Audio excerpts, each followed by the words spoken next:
Hello everyone. This is Nisha Ramakrishnan and my story is called The Little Star. It's from a book called Folk Tales Around the World written by Hema Pande. Near the eastern edge of the sky, where the moonbeams flow into the Milky Way, there lived three stars.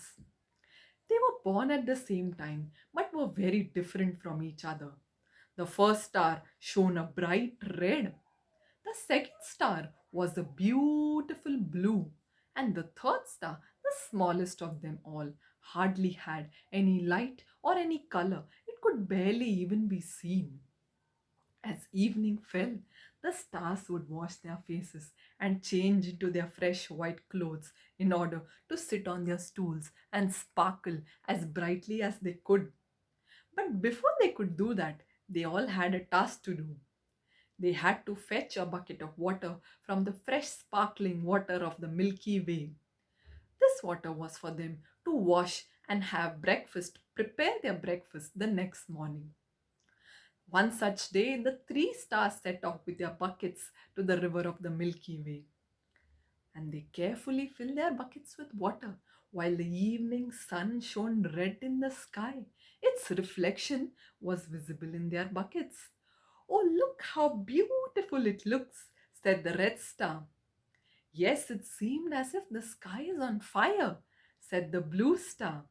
Look, look, even my bucket shines golden red, whispered the little star. Now their buckets were full and they hurried off homewards, careful not to spill their precious water, but slowing down every once in a while to look at the lovely reflection in their buckets. Dusk was fading away. The sky turned pink and grey, but the reflection in their buckets turned even more beautiful. It was the reflection of their own faces. Oh, look, what a brilliant red ruby my face looks, said the first star. Am I not like the loveliest looking sapphire you must have ever seen? Said the second star. The third star, the small star, the little star, whose bucket did not have any shine or sparkle, he just looked downwards and just walked quietly behind them with his sad and lonely face. Now, after some time, they reached the crossroad where stood a huge tree. From here, they could see the silver roofs of their houses. Under the tree, they noticed something lying at its thick roots. They came ahead and they realized, oh goodness, it's a sparrow, said the first star. I wonder how it landed up here, said the second star. Now they both came closer, clutching their buckets in their hand. The sparrow was covered in mud. It looked very weak.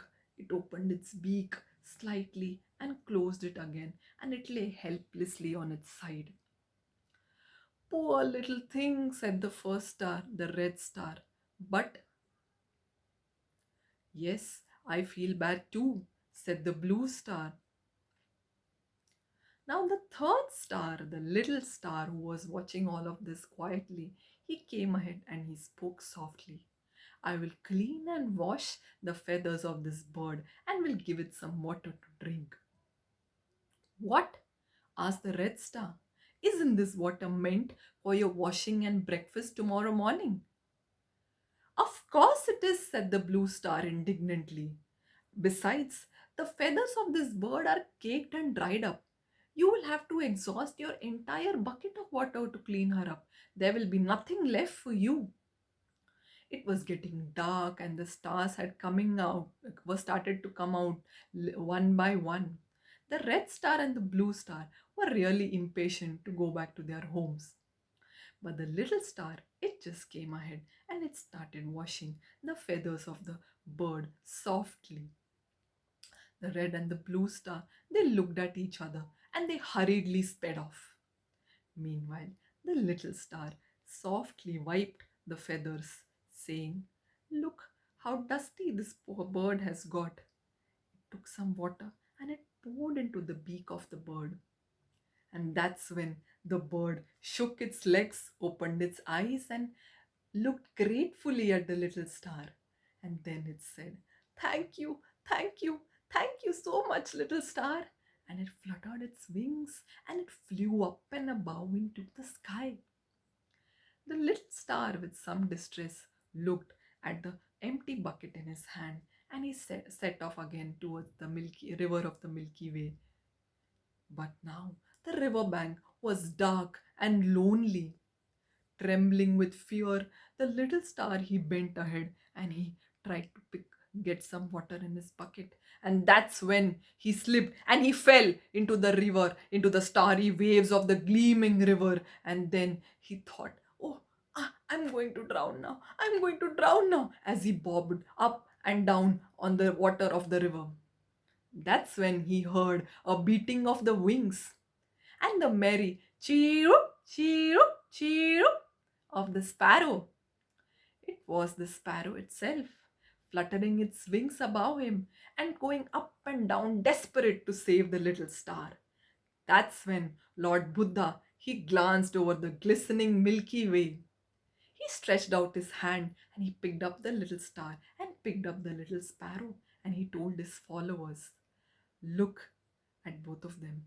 The little star saved the sparrow's life by giving all that he had.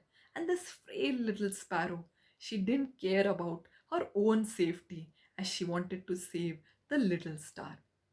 I have never seen two people as unselfish and as generous as they are. How truly blessed they are. I will place this little star high up in the north, where it will guide all the distressed mortals who have lost their way with its shining golden light. And I will take this bird along with me to the gardens of heaven, where it will sing its sweetest songs for me." Thank you.